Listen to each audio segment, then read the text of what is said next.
तेलंगाना कानून साज असेंबली के बजट इजलास के पहले दिन ऐवान में रवायती जोशो खरोश की कमी देखने में आई।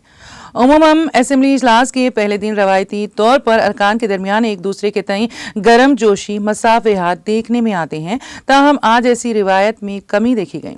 सिर्फ चंद अरकान ने एक दूसरे को मुबारकबाद पेश की और नेक ख्वाहिशात का इजहार किया और एक दूसरे के साथ कुछ वक्त गुजारा।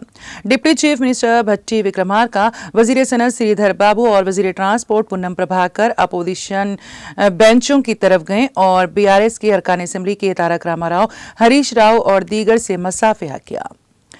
Floor leader BJP Maheshwar Reddy ने वजीर ट्रांसपोर्ट पुन्नम प्रभाकर से बगलगीर हुए और दोनों ने एक दूसरे को मुबारकबाद पेश की। चीफ मिनिस्टर ए रेवंत रेड्डी, जो आखिरी लम्हात में वजीर सेहत दामोदर राज नरसिम्हा के हमरा ऐवान में दाखिल हुए और सीधे अपनी नशीज पर जाकर बैठ गए। कांग्रेस के 4 अरकान इनकी नशीज तक पहुंचे और उन्हें मुबारकबाद दी। कांग्रेस और अहम अपोजिशन जमात बीआरएस की अरकान रिवायती तौर पर अपने अपने खंडवे डाले हुए थे। बीजेपी के अरकान ने जाफरानी के बजाय सब्ज स्कार्फ का इस्तेमाल किया।